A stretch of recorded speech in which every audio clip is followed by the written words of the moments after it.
எண்ணின் ஆன்மீக கலசம். வாழ்க்கை ஜோதிடர் திரு பி. முகுந்தன் முரளி.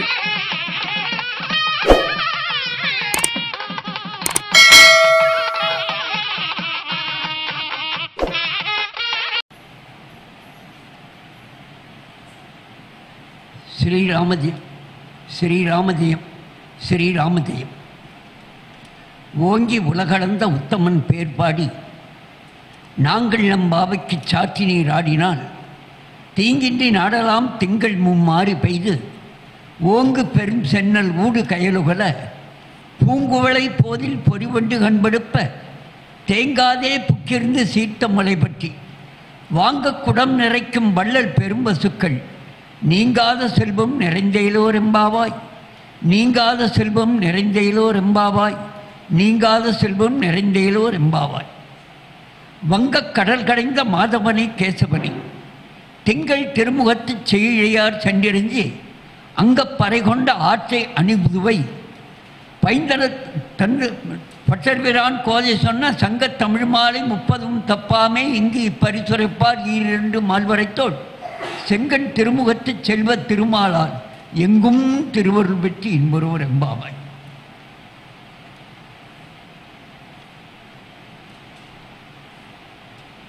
போற்றுதலுக்கும் பாராட்டுதலுக்கும் உரிய பள்ளிப்பாளையம் மகரிஷி ஜோதிட ஆராய்ச்சி அறிவகத்தினுடைய நிறுவனர் மரியாதைக்குரிய டாக்டர் முகுந்தன் முரளி ஐயா அவர்களுக்கு முதற்கண் அடியனுடைய பணிவு கலந்த நன்றியை மிகவும் பணிவான முறைகளை தெரிவித்துக் கொள்ள கடமைப்பட்டிருக்கின்றேன். இன்றைய தினம் 68வது மாதாந்திர கருத்தரங்கு மிகச் சிறப்பான முறையிலே நடைபெற இருக்கிறது, நடைபெற்று கொண்டிருக்கிறது. இந்த நிகழ்ச்சியிலே அடியேன் பங்கு கொள்வதற்கான வாய்ப்பினை உருவாக்கி தந்த மரியாதைக்குரிய இந்த நிறுவனத்தினுடைய நிறுவனர் மரியாதைக்குரிய டாக்டர் முகுந்தன் முரளி ஐயா அவர்களுக்கு மீண்டும் ஒரு முறை அடியனுடைய பணிவு கலந்த நன்றியை தெரிவித்துக் கொள்கின்றேன். இந்த மகரிஷி ஜோதிட ஆராய்ச்சி அறிவகத்தினுடைய தொடக்க மாத கூட்டத்திலே அடியனுடைய வழிகாட்டியாக விளங்கக்கூடிய சத்தியமங்கலம் சூட்சும ஜோதிடர் மரியாதைக்குரிய பட்டாபிராமன் ஐயா அவர்கள் இந்த நிகழ்ச்சியை முதல் மாத கூட்டத்திலே தொடங்கி வைத்ததை இந்த இனிய சந்தர்ப்பத்திலே நினைவு கூறுவது அடியனுடைய கடமையாக கருதுகின்றேன். காரணம் என்ன என்று சொன்னால், அந்த மகான் அமரத்துவம் அடைந்து விட்டாலும் கூட நமக்கெல்லாம் ஜோதிட உலகத்திற்கு நல்ல ஒரு வழிகாட்டியாக விளங்கி கொண்டிருப்பார். அவருடைய ஆன்மா நமக்கு நல்லதொரு வழிகாட்டலை தந்து கொண்டிருக்கும் என்று இந்த இனிய நேரத்திலே நான் சொல்லிக்கொள்ள ஆசைப்படுகின்றேன். அதே நேரத்திலே அவரை ஆத்மார்த்தமாக இந்த இனிய வேளையிலே நினைவு கூற கடமைப்பட்டிருக்கின்றேன். இன்றைய தினம் நடக்கக்கூடிய 68வது மாதாந்திர கருத்தரங்கிலே பல ஜோதிட விற்பனர்கள் தங்களுடைய ஜோதிட கருத்துக்களை இந்த சபையிலே சொல்ல இருக்கின்றார்கள். அவர்களுக்கும் அடியனுடைய பணிவு கலந்த வணக்கத்தை தெரிவித்துக் கொள்கின்றேன். இந்த சபையை அலங்கரித்துக் கொண்டிருக்கக்கூடிய ஜோதிட மகான்களை பணிவோடு வணங்கி அடியனுடைய 2 செய்தி ஜோதிட செய்தியை சொல்ல ஆசைப்படுகின்றேன். அடியேன் இப்பொழுது மரபணு ஜோதிடத்தினுடைய சிறப்பு அம்சங்கள் 2 சொல்ல ஆசைப்படுகின்றேன். அடியேனுக்கு இந்த மரபணு ஜோதிடத்தை சொல்ல வேண்டும் என்ற ஒரு உணர்வை தூண்டியவர் சென்னையைச் சேர்ந்த மரியாதைக்குரிய விஷால் லோகேஸ்வரன் என்று சொல்லக்கூடிய அன்பர் இந்த மரபணு ஜோதிடத்தை ஆய்வு செய்து பல்வேறு நுணுக்கமான பல செய்திகளை, ஜோதிட செய்திகளை நமக்கெல்லாம் வழங்கி கொண்டிருக்கின்றார். அந்த இனிய நண்பருடைய அந்த செய்திகளை அடியேன் அறிந்தவரை 2 செய்திகளை உங்களுக்கு சொல்வதிலே பெருமை கொள்கின்றேன். இந்த இனிய நேரத்திலே மரியாதைக்குரிய சென்னையைச் சேர்ந்த மரபணு ஜோதிட வித்தகர் மரியாதைக்குரிய விஷால் லோகேஸ்வரன் அவர்களுக்கு அடியனுடைய பணிவு கலந்த நன்றியை தெரிவித்துக் கொண்டு அடியனுடைய உரையை 2 செய்தியை சொல்ல ஆசைப்படுகின்றேன்.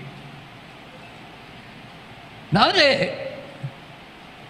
மரபணு ஜோதிடம் என்பது இப்பொழுது பலராலும் கையாளப்பட்டு கொண்டு வரக்கூடிய ஒரு முறையாக இருந்து கொண்டிருக்கின்றது. நிறைய பேர் அந்த மரபணு ஜோதிடத்தை ஆய்வு செய்து கொண்டிருக்கின்றார்கள். அந்த ஆய்வு செய்து கொண்டிருக்கக்கூடியவர்களுக்கு மரியாதைக்குரிய விஷால் லோகேஸ்வரன் அவர்கள் ஒரு வழிகாட்டியாக வழங்கிக் கொண்டிருக்கிறார் என்பதை இந்த இனிய நேரத்தில் சொல்லிக்கொண்டு 2 செய்திகள். நாம் எல்லாம் 27 நட்சத்திரத்தை பயன்படுத்தி கொண்டிருக்கின்றோம். நம்முடைய மரியாதைக்குரிய டாக்டர் முகுந்தன் முரளி ஐயா அவர்கள் இப்பொழுது 27 நட்சத்திரங்களையும் கூறி அந்த 27 நட்சத்திரங்களுடைய வழிபாட்டு முறைகளை எல்லாம் எடுத்து சொல்லி அதற்குரிய எளிய பரிகாரங்களை மிகச் சிறப்பான முறையில் இந்த சபையிலே இப்பொழுது எடுத்து வைத்தார்கள். அந்த 27 நட்சத்திரங்கள் 12 ராசிகள் 9 கிரகங்கள் இவைகளெல்லாம் நம்முடைய ஜோதிட உலகிலே மிகச் சிறப்பாக கையாளப்பட்டு கொண்டு வருகின்றன. இந்த கிழமைகள், வாரம், திதி, நட்சத்திரம், யோகம், கரணம் இதெல்லாம் 5 அங்கங்கள் என்று சொல்லுவார்கள். பஞ்சாங்கங்கள் என்று சொல்லுவார்கள். இந்த பஞ்சாங்கங்களிலே வாரத்தை முதலில் நாம் சொல்லுகின்றோம். ஏனென்று சொன்னால் இந்த வாரத்தை சொல்வதற்கும் மரபணு ஜோதிடத்தை எடுத்து பேசுவதற்கும் ஒரு தொடர்பு இருக்கிறது. என்ன என்று கேட்டால் ஞாயிறு, திங்கள், செவ்வாய், புதன், வியாழன், வெள்ளி, சனி, இது வாரத்தினுடைய 7 நாட்கள்.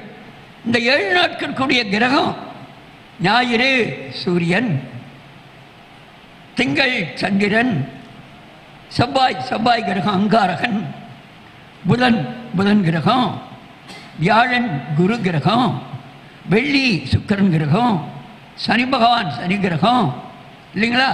எல்லாம் சொல்லிவிட்டு அந்த மரபணு ஜோதிடத்திலே கூட ராகுவையும் இணைத்து கொண்டிருக்கிறார்கள்.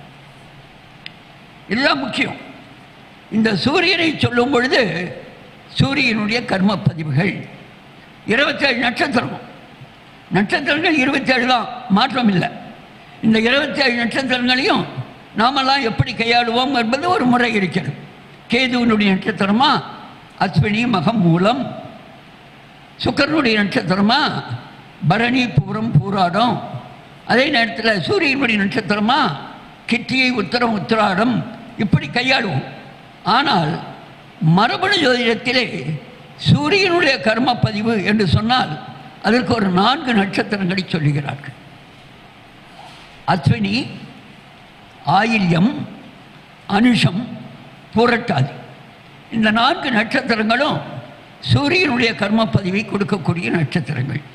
அதே நேரத்திலே சந்திரனுடைய கர்ம பதிவை கொடுக்கக்கூடிய நட்சத்திரங்களும் ஒரு 4 நட்சத்திரங்கள்.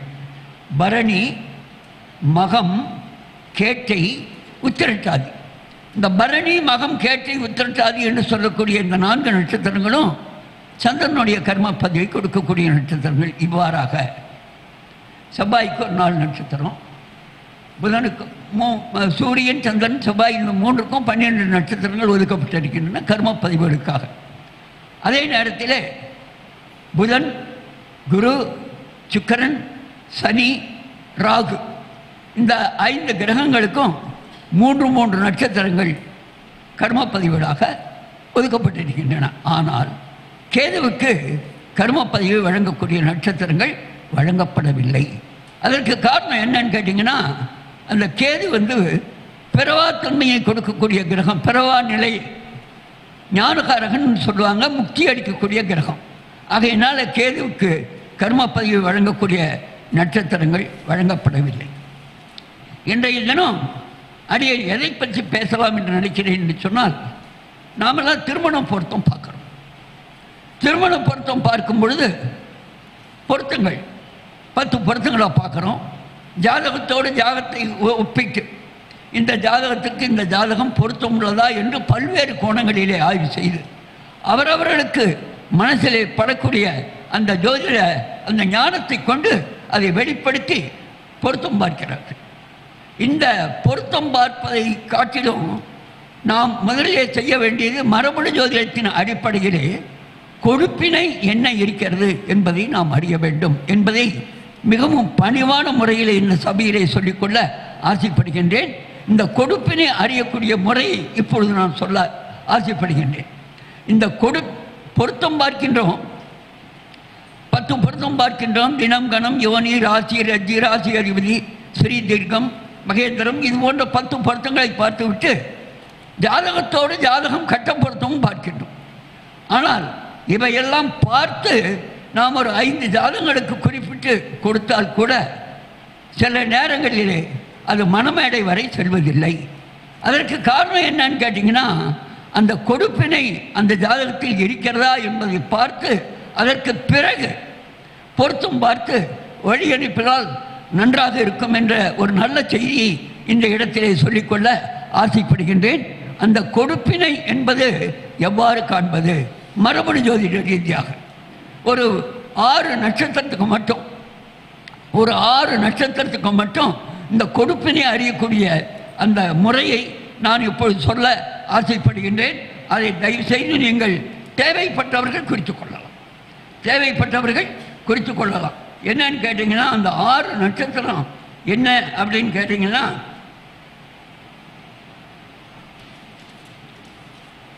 அது 6 நட்சத்திரத்தில் அஸ்வினி, ஆயில்யம், பூராடம். இந்த அஸ்வினி, ஆயில்யம், பூராடம் என்று சொல்லக்கூடிய இந்த 3 நட்சத்திரங்களுக்கும் கொடுப்பினை, அது ஆண் ஜாதகமாக இருந்தாலும் சரி, பெண் ஜாதகமாக இருந்தாலும் சரி, அதுக்கு கொடுப்பினை எவ்வாறு அறிவது என்பதை இப்பொழுது நான் சொல்ல ஆசைப்படுகின்றேன். அந்த அஸ்வினி என்று சொன்னால் அதற்கு இப்பொழுது சொல்லப் போகின்றேன். அஸ்வினி மேஷராசியிலே இருக்கக்கூடிய நட்சத்திரம். மேஷராசியிலே இருக்கக்கூடிய முதல் நட்சத்திரம். அந்த முதல் நட்சத்திரம் மரபணு ஜோதிடத்தின் அடிப்படையிலே சூரியனுடைய கர்ம பதிவை கொண்ட நட்சத்திரம். அந்த சூரியனுடைய கர்ம பதிவை கொண்ட நட்சத்திரமான அந்த அஸ்வினியினுடைய 7ஆம் பாவம் என்று சொன்னால் நாம் எங்கே வருவோம் அப்படின்னு கேட்டிங்கன்னா, துலாத்துக்கு வந்துடும். 7ஆம் பாவத்தை பார்க்கணும். அந்த 7ஆம் பாவத்தை பார்க்கும் பொழுது அஸ்வினி நட்சத்திரத்தினுடைய 4 பாதங்களுக்கு இணையாக துலா ராசியிலே இருக்கக்கூடிய நட்சத்திரங்களை நாம் தேர்வு செய்ய வேண்டும். ஒன்றை நாம் புரிந்து கொள்ள வேண்டும். ஒவ்வொரு நட்சத்திரத்திற்கும் 2 விதமான கர்ம பதிவுகள் அமையும். ஒவ்வொரு நட்சத்திரத்திற்கும் 2 விதமான கர்ம பதிவுகள் அமையும். அப்படி பார்க்கும் பொழுது அஸ்வினி நட்சத்திரத்தினுடைய 1ஆம் பாதத்திற்கும் 2ஆம் பாதத்திற்கும் துலா ராசியில் இருக்கக்கூடிய 3ஆம் பாதமும் 4ஆம் பாதமும் எடுக்கும். அதே நேரத்தில் அஸ்வினி நட்சத்திரத்தினுடைய 3ஆம் பாதத்திற்கும் 4ஆம் பாதத்திற்கும் சுவாதி நட்சத்திரத்தினுடைய 1ஆம் பாதமும் 2ஆம் பாதமும் இடம்பெறும். நான் சொல்வது உங்களுக்கு ஓரளவுக்கு அது ஏற்புடையதாக இருக்கும்னு நினைக்கிறேன். அது அந்த முறையை சொல்கிறேன். அந்த சித்திரை நட்சத்திரத்தினுடைய 3ஆம் பாதம் 4ஆம் பாதம் யாருடைய கர்ம பதிவை கொடுக்கக்கூடியது என்று சொன்னால் சுக்கரனுடைய கர்ம பதிவை கொடுக்கக்கூடிய நட்சத்திரம். அதே நேரத்தில் சுவாதி என்று சொல்லக்கூடியது என்ன, யாருடைய கர்ம பதிவை கொடுக்கக்கூடிய நட்சத்திரம் என்று சொன்னால் சனி பகவானுடைய கர்ம பதிவை கொடுக்கக்கூடிய நட்சத்திரம். இப்பொழுது அது 180 டிகிரியில் அமையும். 180 டிகிரியில் அமையும். மேஷத்திலிருந்து துலா 180 டிகிரி தானே அமையும். அந்த அடிப்படையில் இதை எடுக்க வேண்டும். முதலிலே இதை செய்ய வேண்டும். அடுத்தது ஆயில்யம். ஆயில்யம் கடகராசியிலே இருக்கக்கூடிய நட்சத்திரம். அந்த ஆயில்ய நட்சத்திரமானது அதுவும் மரபணு ஜோதிட அடிப்படையிலே சூரியனுடைய கர்ம பதிவை கொண்ட நட்சத்திரம். இதையும் ஜனிச்சு சொல்ல வேண்டியதாக இருக்குங்க. அந்த அடிப்படையிலே அந்த ஆயில்ய நட்சத்திரத்துடைய 7ஆம் பாவம் என்று சொன்னால் நமக்கு மகர ராசி எடுத்துக்கொள்ள வேண்டும். கடகத்துக்கு 7ஆம் பாவம் மகர ராசி தானுங்க. அந்த மகர ராசியிலே வரக்கூடிய நட்சத்திரங்களான திருவோணம் 3ஆம் பாதம் 4ஆம் பாதம். ஏன்னு கேட்டிங்கன்னா, ஆயில்யத்துக்கு முன்னாலேயே புனர்பூசம் 4ஆம் பாதம், பூசம் 4ஆம் பாதம் 5 பாதங்களை கடந்து ஆயில்ய முதல் பாதம் தொடங்கும் இல்லைங்களா? அப்போ இங்கேயும் மகர ராசியிலே உத்திராடம் 2, 3, 4ஆம் பாதங்களும் திருவோண நட்சத்திரத்தினுடைய 1ஆம் பாதமும் 2ஆம் பாதமும் கடந்து இந்த 5 பாதங்களையும் கடந்து அதற்கு அடுத்து இருக்கக்கூடிய திருவோண நட்சத்திரத்தினுடைய 3ஆம் பாதமும் 4ஆம் பாதத்தையும் எடுக்கும். அதே நேரத்தில் அடுத்து அந்த ஆயில்ய நட்சத்திரத்தினுடைய 3ஆம் பாதத்துக்கும் 4ஆம் பாதத்துக்கும் அவிட்ட நட்சத்திரத்தினுடைய 1ஆம் பாதமும் 2ஆம் பாதத்தையும் எடுக்கும். அப்போ இங்கே 2 விதமான கர்ம பதிவுகள். திருவோணம் அப்படின்னு சொன்னால் அதுவும் சுக்கிரனுடைய கர்ம பதிவை கொண்ட நட்சத்திரம். அவிட்டம் என்று சொன்னால் அது சனி பகவானுடைய கர்ம பதிவை கொடுக்கக்கூடிய நட்சத்திரம். இப்போ அதை ஏன்னு கேட்டிங்கன்னா, இந்த 7ஆம் பாவத்தில் என்ன வகையான கர்ம பதிவு 2 கர்ம பதிவுகள் அமைகின்றன என்பதை தெரிந்து கொள்வதற்காக கொஞ்சம் நீடித்து சொல்லக்கூடிய ஒரு கடமையிலே இப்பொழுது அடியே நின்று கொண்டிருக்கின்றேன். அதே நேரத்தில் இப்பொழுது பூராடம் என்று சொல்லக்கூடிய நட்சத்திரத்தை எடுத்துக்கொள்வோம். இந்த பூராட நட்சத்திரம் தனுசு ராசியிலே இடம்பெறக்கூடிய நட்சத்திரம். இந்த பூராட நட்சத்திரம் மரபணு ஜோதிட அடிப்படையிலே புதனுடைய கர்ம பதிவை கொண்டது. அதையும் சேர்த்து சொல்கிறேன் வைங்களேன். புதனுடைய கர்ம பதிவை கொண்டது. இந்த பூராட நட்சத்திரத்துக்கு சரியான 7ஆம் பாவம் என்று சொன்னால் மிதுனம் வரும். அந்த மிதுனத்தில் இடம்பெறக்கூடிய நட்சத்திரங்கள் அப்படின்னு சொன்னால் திருவாதிரை நட்சத்திரத்தினுடைய 3ஆம் பாதம் 4ஆம் பாதமும், அதே நேரத்தில் புனர்பூச நட்சத்திரத்தினுடைய 1ஆம் பாதமும் 2ஆம் பாதமும் வரும். இந்த திருவாதிரை என்று சொல்லக்கூடியது சுக்கிரனுடைய கர்ம பதிவை கொண்ட நட்சத்திரம். புனர்பூசம் என்று சொல்லக்கூடியது சனி பகவானுடைய கர்ம பதிவை கொண்ட நட்சத்திரம். ஆக இப்பொழுது சொல்லப்பட்ட இந்த 3 நட்சத்திரங்களுக்கும் அஸ்வினி, ஆயில்யம், பூராடம் இல்லைங்களா? இந்த அஸ்வினி, ஆயில்யம், பூராடம் என்று சொல்லப்பட்ட இந்த 3 நட்சத்திரங்களுக்கும் கர்ம பதிவுகளாக வரக்கூடிய அமைப்பு 2 விதமான கர்ம பதிவுகள் வந்தன. ஒன்று சுக்கிரனுடைய கர்ம பதிவு, மற்றொன்று சனியினுடைய கர்ம பதிவு. இதை கொஞ்சம் மனதிலே வைத்துக் கொள்ளும்படி அன்போடு கேட்டுக்கொள்கிறேன். இப்போ என்ன சொல்ல வரேன்னு கேட்டிங்கன்னா, இந்த சுக்கிரனுடைய கர்ம பதிவுக்கு எதிர்பாளருக்கு என்ன லக்னமாக அமையும் அதை நம்ம பார்க்கணும். என்ன முதல்ல லக்னம் எது அமையும் அப்படின்னு பார்த்தீங்கன்னா, இந்த சுக்கிரனுடைய கர்ம பதிவுக்கு 3ஆம் பாவம் லக்னமாக அமையும். அதாவது மிதுனம் லக்னமாக அமையும். காலபுருஷனுடைய 3ஆம் பாவம் மிதுனம் லக்னமாக அமையும். அதே நேரத்தில் சனி பகவானுக்கு 6ஆம் பாவம், அதாவது கன்னி, காலபுருஷனுடைய கன்னி என்று சொல்லக்கூடிய அந்த வீடு லக்னமாக அமையும். அப்போ எது லக்னமாக அமையும் அப்படின்னு பார்த்தா மிதுனமும் கன்னியும் லக்னமாக அமையும். குறிச்சுக்கணும்.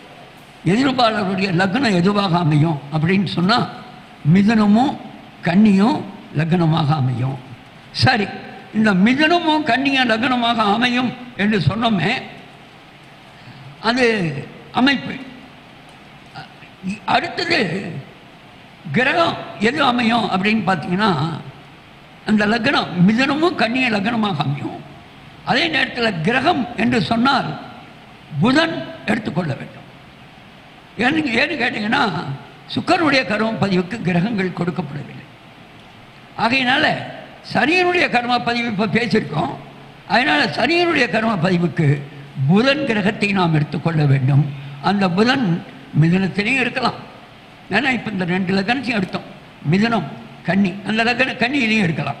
சரி சார், இந்த மிதுனமும் கன்னியும் இல்லாமல் வேறு லக்னங்கள் அமைந்து விட்டால் வேறு லக்னத்தினுடைய லக்ன அதிபதிகள் இந்த மிதுனத்திலையும் இந்த கன்னியிலேயும் இடம்பெறுவார்கள்.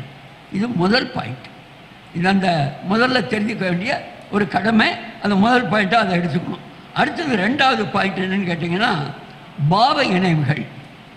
பாவ இணைவுகள்னா 1ஆம் பாவத்தையும் 3ஆம் பாவத்தையும் அடுத்தோம். 1ஆம் பாவம் லக்ன பாவம், 3ஆம் பாவம் என்பது சுக்கிரனுடைய கர்ம பதிவை கொடுக்கக்கூடிய பாவம். 1ஆம் பாவம் லக்ன பாவம். 6ஆம் பாவம் என்று சொல்லக்கூடியது சனியினுடைய கர்ம பதிவை கொடுக்கக்கூடிய பாவம். இப்போ 1ஆம் பாவாதிபதி 3ஆம் பாவத்திலையும் 3ஆம் பாவாதிபதி லக்னத்திலையும் இருக்கணும். அதே நேரத்தில் 1ஆம் பாவாதிபதி 6ஆம் பாவத்திலையும் 6ஆம் பாவாதிபதி 1ஆம் பாவத்திலையும் இருக்கணும். இது அமைப்பு. இது 2வது அமைப்புன்னு வைங்களேன். சரி, அந்த ஜாதகருடைய லக்ன புள்ளி ஒரு 6 நட்சத்திரத்தில் அமையணும். லக்ன புள்ளி, லக்ன அதிபதி, ஜென்ம நட்சத்திரம், இந்த 3ஐயும் எடுத்துக்கணும் கண்டிப்பாக. அந்த எதிர்பாளருடைய ஆணாக இருந்தால் பெண்ணுக்கு, பெண்ணாக இருந்தால் ஆணுக்கு, அந்த எதிர்பாளருடைய லக்ன புள்ளி என்பது நமக்கு திருவாதிரை, சித்திரை, திருவோணம் என்று சொல்லக்கூடிய சுக்கிரனுடைய கர்ம பதிவு கொடுக்கக்கூடிய நட்சத்திரத்திலே அமையும். அதே நேரத்தில் சனியினுடைய கர்ம பதிவை கொடுக்கக்கூடிய புனர்பூசம், சுவாதி, அவிட்டம் என்று சொல்லக்கூடிய இந்த நட்சத்திரத்தில் அமையும். இவ்வாறாக இது வரக்கூடிய ஜாதகருடைய கொடுப்பனையாக நாம் பார்க்கின்றோம். இதை நாம் சரிபார்ப்பதற்கு வரக்கூடிய ஜாதகத்தை பார்க்கறத விட திருமணம் ஏற்கனவே ஆயிருக்கும் அல்லவா, அந்த திருமணம் அஸ்வினி நட்சத்திரக்காரர்களுக்கு திருமணமாயிருக்கும், ஆயிலி நட்சத்திரக்காரர்களுக்கு திருமணமாயிருக்கும், பூராட நட்சத்திரக்காரர்களுக்கு திருமணமாயிருக்கும். இந்த 3 நட்சத்திரக்காரர்களும் இப்போ சொன்ன முறையை வைத்துக்கொண்டு தங்களுடைய ஜாதகத்தை சரிபார்ப்பதற்கு ஒரு வாய்ப்பாக தேடிக்கொள்ளலாம். அது கண்டிப்பாக அந்த அமைப்பு சிறப்பாகவே இருக்கும் என்று சொல்லிக்கொண்டு அடுத்த ஒரு 3 நட்சத்திரம் இதே போல் உங்களுக்கு ஏதாவது நான் சொல்லுவது உங்களுக்கு புரியுதோ புரியலையோ எனக்கு தெரியல. இருந்தாலும் கூட அடியேன் புரிந்த அளவில் ஏன்னு கேட்டிங்கன்னா எல்லாருக்கும் எல்லாம் தெரிஞ்ச மாதிரி முற்றும் உணர்ந்தவர் இல்லை, முற்றும் உணர்ந்தவர் இல்லை, முழுவதும் கட்டணம் என்று களியேற்க எனக்கு எல்லாம் தெரியும் அப்படின்னு என்னால் சொல்ல முடியாது. காரணம் என்னன்னா நான் சொல்லக்கூடியது சில பேருக்கு புரியும், சில பேருக்கு புரியாமல் கூட இருக்கும். ஆனாலும் கூட நான் புரியணுங்கிற அந்த ஆதங்கத்தில் பேசிட்டு இருக்கேங்கிறத மட்டும் தயவுசெய்து பணிவோடு உங்களுக்கு சொல்லிக்கொள்ள ஆசைப்படுகின்றேன். அடுத்த ஒரு 3 நட்சத்திரத்தை இப்போ சொல்ல போகிறேன். அது என்ன நட்சத்திரம்னு கேட்டிங்கன்னா பரணி. இந்த பரணிங்கிற நட்சத்திரம் அடுத்தது மகம், இந்த மகங்கிற நட்சத்திரம் அடுத்தது உத்திராடம். பரணி, மகம், உத்திராடம் என்று சொல்லக்கூடிய இந்த 3 நட்சத்திரங்களுக்கும் கொடுப்பினை எவ்வாறு அமையும்? இந்த பரணி என்று சொல்லக்கூடியது சந்திரனுடைய கர்மப்பதியை கொண்ட நட்சத்திரம். அந்த பரணி என்று சொல்லக்கூடியது மேஷராசியிலே இடம்பெற்ற நட்சத்திரம். அதே நேரத்தில் மகம் என்று சொல்லக்கூடியது அந்த மகமும் சந்திரனுடைய கர்ம பதிவை கொண்ட நட்சத்திரம். அந்த மகம் இடம்பெற்றிருக்கக்கூடிய ராசியானது சிம்ம ராசியிலே இடம்பெற்றிருக்கும். உத்திராடம் என்று சொல்லக்கூடிய நட்சத்திரம் சூரியனுடைய நட்சத்திரமாக இருந்தாலும் கூட குருவினுடைய கர்ம பதிவை கொடுக்கக்கூடிய நட்சத்திரம். மரபணு ஜோதிடத்தினுடைய அடிப்படையில் குருவினுடைய கர்ம பதிவை கொடுக்கக்கூடிய நட்சத்திரம் உத்திராடம். உத்திராடம் என்பது தனுசிலே 1ஆம் பாதமும் 2ஆம் பாதம் 3ஆம் பாதம் 4ஆம் பாதம் மகரத்திலே இடம்பெறும் இல்லைங்களா? அது 2 ராசியிலையும் இருக்கும். ஆகையினால இதற்கு அமையக்கூடிய 7ஆம் பாவத்தை பார்க்க வேண்டும். என்று சொன்னால் கொடுப்பினை அறிவதற்கு 7ஆம் பாவத்தை பார்க்க வேண்டும். அப்படி பார்க்கும் பொழுது பரணிக்கு சுவாதி 3ஆம் பாதமும் 4ஆம் பாதமும் 7ஆம் பாவத்தில் அமையும். எல்லாம் பரணி மேஷம்னா 7ஆம் பாவம் துலாமா வந்துடும். அப்படி துலாமா வரும்பொழுது பரணிக்கு உரிய அந்த பாதங்கள் 1ஆம் பாதத்துக்கும் 2ஆம் பாதத்திற்கும் சுவாதி நட்சத்திரத்தினுடைய 1ஆம் பாதமும் 2ஆம் பாதமும் இடம். இந்த சுவாதி என்பது சனி பகவானுடைய கர்மப்பதிவை கொடுக்கக்கூடிய நட்சத்திரம் 7ஆம் பாதத்தில். அதே நேரத்தில் விசாகம், சுவாதிக்கு அடுத்தது விசாகம் 1ஆம் பாதமும் 2ஆம் பாதமும் எடுக்க வேண்டும். அப்போ இதற்கு என்ன தெரியுதுன்னு கேட்டிங்கன்னா அந்த பரணி நட்சத்திரத்துக்கு 7ஆம் பாவத்திலே அமையக்கூடிய 2 கர்மப்பதிவுகள் என்னன்னு கேட்டிங்கன்னா சனியினுடைய கர்மப்பதிவும் ராகுனுடைய கர்மப்பதிவும் அடங்கும்.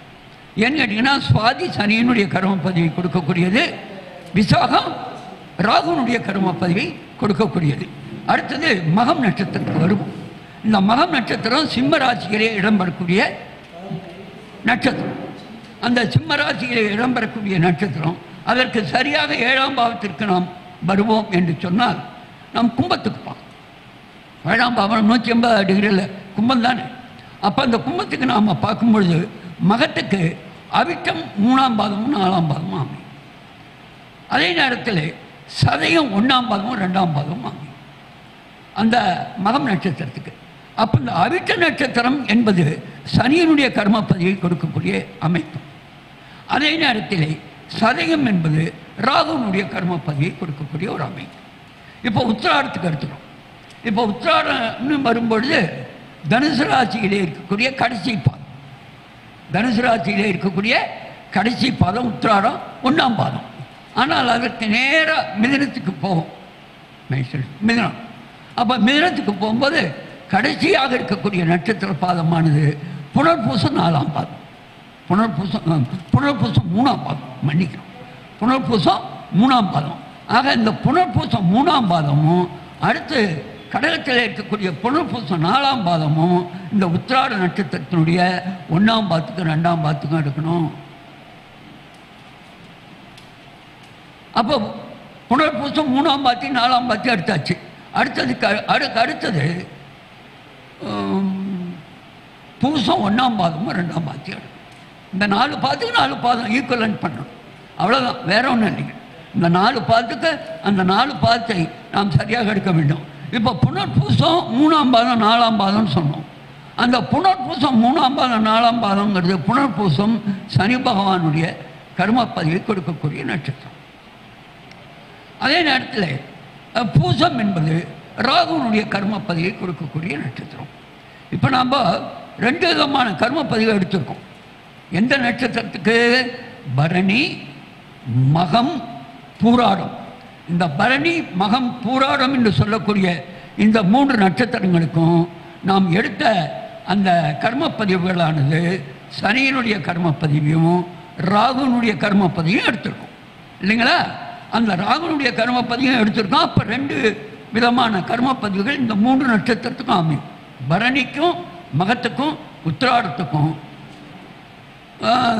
சனியினுடைய கர்மப்பதிவும் ராகுனுடைய கர்மப்பதிவும் அடங்கும். ஏன்னா பரணிக்கு சுவாதி விசாகம், மகத்துக்கு அவிட்டம் சதயம், உத்திராடத்துக்கு புனர்பூசம் பூசம். இதை எடுத்துட்டோம். இப்போ லக்னம் என்று பார்க்க வேண்டும். இந்த சனியினுடைய கர்மப்பதிவை கொடுக்கக்கூடிய அந்த லக்னம்னு சொல்லும் பொழுது சென்ற முறை சொன்னோமே, அதை போல காலபுருஷ லக்னத்துடைய 6ஆம் பாவம் உங்களுக்கு அந்த சனியினுடைய கர்மப்பதிவை கொடுக்கக்கூடிய லக்னமாக எடுக்க வேண்டும், அமையும். லக்னம் கன்னி. அதே நேரத்தில் ராகுனுடைய கர்மப்பதிவு அமையும்னு இப்போ பேசணும். அந்த ராகுனுடைய கர்மப்பதிவுக்கு தனுசை எடுக்க வேண்டும். காலபுருஷ லக்னத்தினுடைய 9ஆம் பாவம், அந்த 9ஆம் பாவம் தனுசு. இந்த 2ஐயும் எடுக்கிறதுக்கான காரணத்தை நம்ம சொல்லணும். இப்போ ஏன் அந்த லக்னமாக எடுக்கணும் அப்படின்னு கேட்டிங்கன்னா, அந்த காலபுருஷ லக்னத்தினுடைய 6ஆம் பாவமான அந்த கன்னியானது புதனுடைய மூலத்திரிகோண வீடு. வணக்கங்க, நன்றி நன்றி. ஸ்ரீராமதி ஸ்ரீராமதி புதனுடைய மூலத்திரிகோண வீடு. கொஞ்சம் கொஞ்சம் கொஞ்சம் கொஞ்சம் அப்படி கொஞ்சம் அப்படி பயிர் இதை அடியன் வகுப்புலலாம் கலந்துக்கிட்டது இல்லைங்க. நான் இந்த யூடியூப் நிகழ்வில் பார்த்ததனுடைய வெளிப்பாடு தான் இப்போ உங்களுக்கெல்லாம் நான் செஞ்சிட்ருக்கேங்கிறத பணிவோடு தெரிவிச்சுக்கிறேன் இல்லைங்களா? அதே நேரத்தில் இப்போ நான் சொல்லக்கூடிய அந்த நட்சத்திரங்கள் கர்மப்பதிவுகள் 2 விதமான கர்மப்பதிவு சொன்னோம். சனியினுடைய கர்மப்பதிவும் ராகுனுடைய கர்மப்பதிவு சொன்னோம். சனியினுடைய கர்மப்பதிவுக்கு நாம் லக்னமாக கன்னியாமையும்னு சொன்னோம். ராகுனுடைய கர்மப்பதிவிற்கு லக்னமாக தனுசாமையும் சொன்னோம். இதற்கு என்ன காரணம் அப்படின்னு கேட்டிங்கன்னா, இந்த கன்னி என்பது புதனுடைய மூலத்திரிகோண வீடு. புதன் பிறந்த நட்சத்திரம் அவிட்டம். அந்த அவிட்டம் கொடுக்கக்கூடிய கர்மப்பதிவு சனியினுடைய கர்மப்பதிவு. ஆகையினாலே கன்னி எடுக்கும். அதே நேரத்தில் தனுசு என்று லக்னமாக எடுக்க வேண்டும்னு சொன்னோம். தனுசு என்பது குருவினுடைய மூலத்திரிகோணம். மூலத்திரிகோணத்தை இங்கே பயன்படுத்தணுங்கிறதுக்காக சொல்கிறேன். குரு தனுசனுடைய மூலத்திரிகோணம். அந்த குரு பிறந்த நட்சத்திரம் பூசம். குரு பிறந்த நட்சத்திரம் பூசம். அந்த பூசம் அடங்கக்கூடிய கர்மப்பதிவு ராகுனுடைய கர்மப்பதிவு அடங்கக்கூடியது. ஆகையினாலே ராகு தனுசுவை லக்னமாக எடுக்க வேண்டும். இப்படி சொல்ல வேண்டிய ஒரு கட்டாயம். ஏன்னா எதுக்காக எடுக்கிறோங்கிற விளக்கத்தை பண்ணணுமேங்கிறதுக்காக இந்த செய்தியை சொல்ல வேண்டியதாக இருக்குது. இதை 2ஐயும் லக்னமாக எடுக்கணுங்க. கன்னியும் லக்னமாக எடுக்கணும், தனுசையும் லக்னமாக எடுக்கணும். அதே நேரத்தில் வேறு லக்னம் அமைஞ்சு போகுது சார், இந்த 2 அமையல. அந்த வேறு லக்னமாக அமைந்தால் வேறு லக்னத்தினுடைய லக்னாதிபதிகள் இருப்பாங்கள்ல, அந்த லக்னாதிபதிகள் இந்த கன்னியிலேயோ இந்த தனுசிலேயோ இடப்பெறும்.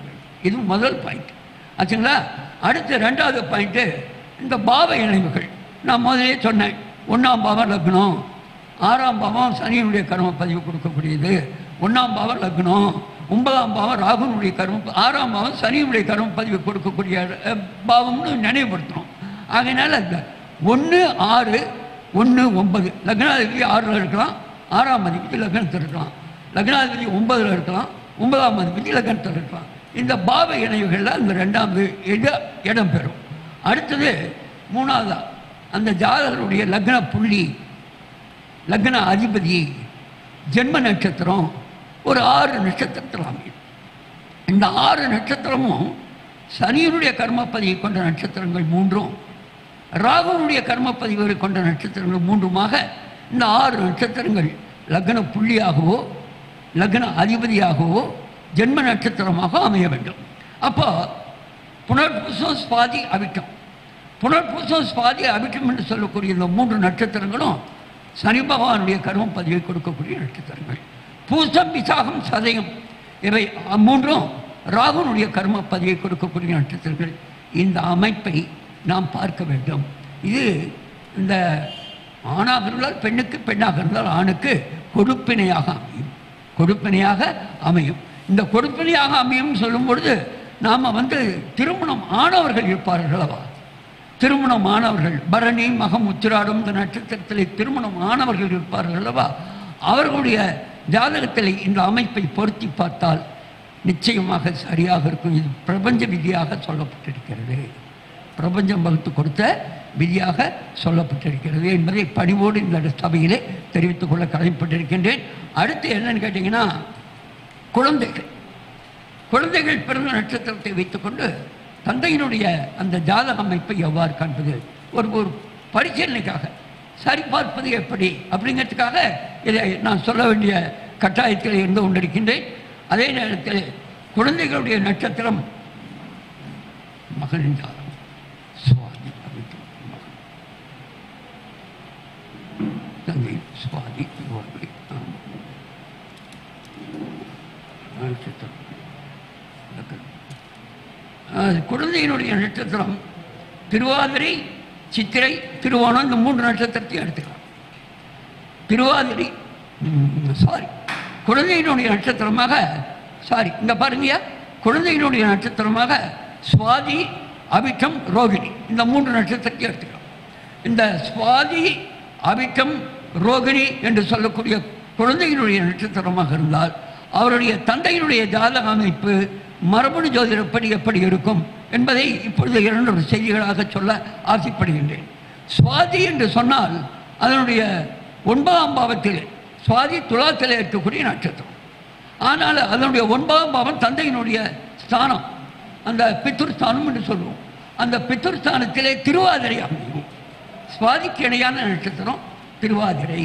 அதே நேரத்தில் சித்திரை, சுவாதி, அவிட்டத்தை எடுத்துட்டால் அவிட்டத்துக்கு 9ஆம் பாவத்திலே சித்திரை அமையும். அதே நேரத்தில் ரோகிணி என்று சொன்னால் அதற்கு 9ஆம் பாவத்திலே திருவோணம் அமையும். இப்போ திருவாதிரை, சித்திரை, திருவோணம் இந்த 3ம் யாருடைய கர்மப்பதிவை கொடுக்கக்கூடிய நட்சத்திரம் கேட்டிங்கன்னா சுக்கரனுடைய கர்மப்பதிவை கொடுக்கக்கூடிய நட்சத்திரங்கள் திருவாதிரை, சித்திரை, திருவோணம். இந்த திருவாதிரை, சித்திரை, திருவோணம் என்று சொல்லக்கூடிய இந்த 3 நட்சத்திரங்களும் சுக்கரனுடைய கர்மப்பதிவை கொடுக்கக்கூடிய நட்சத்திரங்கள்.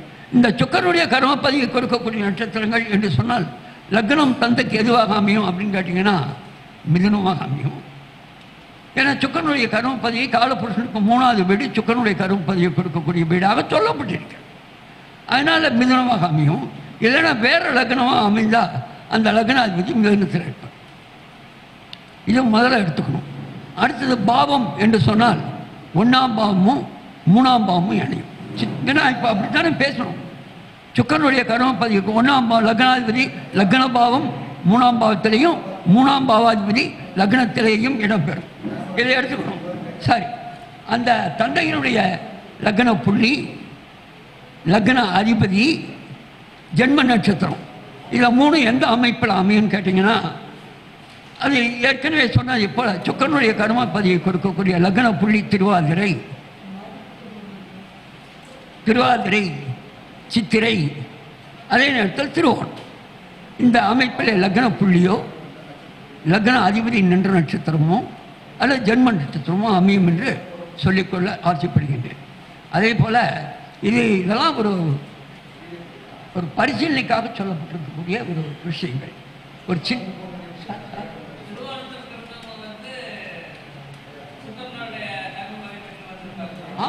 திருவாதிரை, சித்திரை, திருவோணம். இந்த மூணும் வந்து சுக்கரனுடைய கர்ம பலனை கொடுக்கக்கூடிய நட்சத்திரங்கள். என்ன கேட்டீங்க?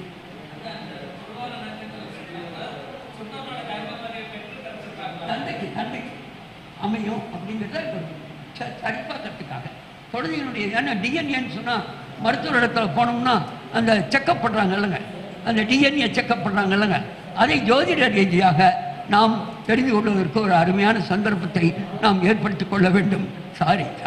அது ஏற்படுத்திக் கொள்ள வேண்டும் என்ற அடிப்படையில் இதை சொல்ல வேண்டியிருக்கிறது. இப்போ ஒரு கூடுதலான செய்தியாக ஒரு விஷயம் சொல்லலாம் ஆசைப்படுறேங்க. என்னன்னு கேட்டிங்கன்னா 27 நட்சத்திரம் எல்லாரும் பயன்படுத்தணும். ஆனால் ஒன்று மட்டும் நன்றாக தெரிந்து கொள்ள வேண்டும். இந்த அஸ்வினி, ஆயில்யம், அனுஷம், பூரட்டாதி என்று சொல்லக்கூடிய சூரியனுடைய கர்மப்பதியை கொண்ட நட்சத்திரங்கள் என்று சொன்னாலும் கூட அந்த குடும்பத்தில் இருக்கக்கூடியவர்கள், அந்த குடும்ப வழியில் இருக்கக்கூடிய முன்னோர்கள் என்ன தொழிலில் ஈடுபட்டிருப்பார்கள் என்று சொன்னால் மருத்துவர்களாக இருப்பார்கள். அரசியலில் ஈடுபடக்கூடிய தொழிலை அரசியலில் ஈடுபடக்கூடிய அந்த தொழிலை அந்த குடும்பத்திலே இருப்பார்கள். நான் சொல்லக்கூடிய இந்த குடும்பத்தில் இருக்கக்கூடியவர்கள். அதே நேரத்தில் முதன்மையான தலைமை பதவியை வைக்கக்கூடியவர்கள் அந்த குடும்பத்திலே இருப்பார்கள். தகப்பனுடைய தொழிலை எடுத்து செய்யக்கூடியவர்கள் அந்த குடும்பத்திலே இருப்பார்கள் என்று சொல்லிக்கொண்டு, இது போல பல்வேறு சந்தர்ப்பங்களிலே ஒரு மகிழ்ச்சியான சமாச்சாரம் ஒன்று சொல்லணும். மகரிஷி ஜோதிட ஆராய்ச்சி அறிமுகத்தினுடைய விளம்பரத்தை முன்ன பார்த்தேன். இது உலகம் பூரா பறந்துபட்டிருக்கக்கூடிய ஒரு சமாச்சாரமாக விரிந்து கொண்டிருக்கிறது என்பதை ஒரு சின்ன உதாரணம் மூலம் சொல்ல ஆசைப்படுகின்றேன். மரியாதைக்குரிய டாக்டர் முகுந்தன் முரளி ஐயா அவர்களுடைய இல்லத்துக்கு செல்லும் பொழுது நாம் ராகவேந்தருடைய திருக்கோயிலை கடந்து செல்ல வேண்டும். பூஜ்யாய ராகவேந்திராய சச்சிதர்ம ரதாயச பஜதாம் கல்பவிக்ஷாய நமதாம் காமதேனுமே என்று சொல்லக்கூடிய அந்த ராகவேந்தருடைய திருக்கோயிலை கடந்துதான் ஐயாவுடைய இல்லத்துக்கு செல்ல வேண்டும். சமீபத்திலே ஒரு விளம்பரத்தை பார்த்தேன், அது இங்கே சொல்லணும், எனக்கு சொன்னால் மனசுக்கு மகிழ்ச்சியாக இருக்கும். என்னன்னு கேட்டிங்கன்னா, சென்னையிலே திருவல்லிக்கேணி என்று சொல்லக்கூடிய பார்த்தசாதி பெருமாள் எழுந்தருளி இருக்கக்கூடிய அந்த பகுதியிலே அருள்மிகு ராகவேந்தருடைய திருமண மண்டபத்திலே மரியாதைக்குரிய யதார்த்த ஜோதிடர் செல்வி தாமு ஐயா அவர்களுடைய தலைமையிலே நம்முடைய மகரிஷி உலக சமாதான சேவா அறக்கட்டளை, மகரிஷி ஜோதிட ஆராய்ச்சி அறிமுகம் மற்றும் கல்வி மையம் அங்கே தொடங்க இருக்கிறது என்ற ஒரு நல்ல செய்தியை அடியனுடைய வாயால் இந்த சபையிலே சொல்லிக்கொண்டு இனிதாக நிறைவு செய்கிறேன். வணக்கம், நன்றி. மான முறையில் இங்கே எல்லாத்துக்கும் பதிவு செய்தார்கள். ஏன்னா நிறைய விஷயத்தை ஐயாவுடைய அனுபவங்கள் அப்படின்றது சாதாரண ஒரு விஷயம் அல்ல. ஐயாவுடைய நட்புகள், நான் ஜோதிடத்துறையில் கால் எடுத்து வைத்ததிலிருந்து இன்னைக்கு வரைக்கும் ஒரு நெருங்கிய தொடர்பில் இருக்கக்கூடிய நபராக நான் இருக்கிறேன். அது ஒரு பெருமையாக நினைத்துக் கொள்கின்றேன். ஏனென்றால் எல்லா விஷயத்திலையும் ஒரு அனுபவம் மிக்கவர்கள் கூட இருக்கிறது என்பது நமக்கெல்லாம் ஒரு பெரிய சந்தோஷம். அப்படிப்பட்ட நம்முடைய சௌரிராஜன் ஐயா அவர்கள் இன்று சிறப்பான ஒரு கருத்துக்களை பதிவு செய்திருக்கோசரம் நம்முடைய மகரிஷி ஜோதிட ஆராய்ச்சி அறிவித்தின் சார்பாக ஐயா அவர்களுக்கு இப்பொழுது பொன்னாடை போற்றி சிறப்பு செய்ய இருக்கின்றது. உங்களுடைய கைத்தட்டலோடு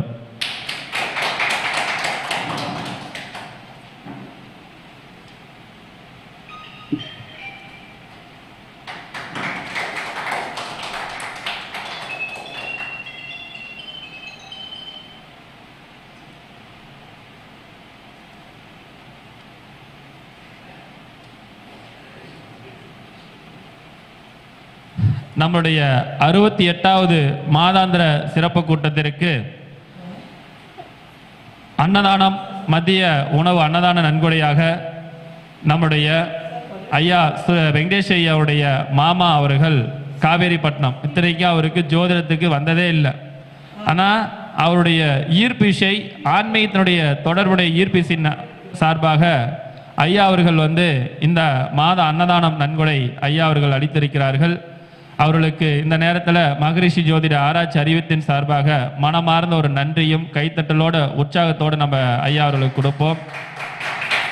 அவருடைய ஆன்மீக சேவையும், அவருடைய மக்கள் சேவையும், அவருடைய பொருளாதாரமும், அவருடைய குடும்பமும் மேலும் மேலும் நல்ல ஒரு உயர்ந்த நிலை அடைய வேண்டும் என்று மனதார நம்ம வாழ்த்துக்களை தெரிவித்துக் கொள்வோம். மகிழ்ச்சி. அடுத்ததாக நம்முடைய ஏழுமலையான் ஜோதிட திருவிழாவில் சிஸ்டத்தின் மூலமாக நாம் எப்படி பலன் சொல்ல வேண்டும் அப்படின்றத ஒரு 6 நபர்களை தேர்ந்தெடுக்கப்பட்டு அதில் ஒவ்வொரு மாதத்திலும் 2 நபர்களுக்கு பேசுவதற்கு வாய்ப்புகள் கொடுக்கப்பட்டு வருகின்றது. அதனுடைய தொடர்ச்சியாக நம்முடைய மகரிஷி ஜோதிட ஆராய்ச்சி அறிவித்தினுடைய செயற்குழு பொறுப்பாளராகவும் நம்முடைய மகரிஷிக்கு எப்பொழுதும் ஒரு உத்வேகத்தையும் உற்சாகத்தையும் கொடுத்து கொண்டு இருக்கக்கூடிய நம்முடைய வெங்கடேசன் ஐயா அவர்கள் இப்பொழுது சிஸ்டத்தின் மூலமாக பாவக பலன்கள் எப்படி எடுத்து நம்ம சொன்னால் மிக எளிமையான முறையில் நாம் புரிந்து கொள்ள முடியும் அப்படின்ற ஒரு அற்புதமான ஒரு தலைப்பில் இப்பொழுது பேச வருகின்றார். உங்களுடைய கைத்தட்டலோட உற்சாகத்தோட ஐயா அவர்களை வருக வருக என அன்புடன் அழைக்கின்றோம்.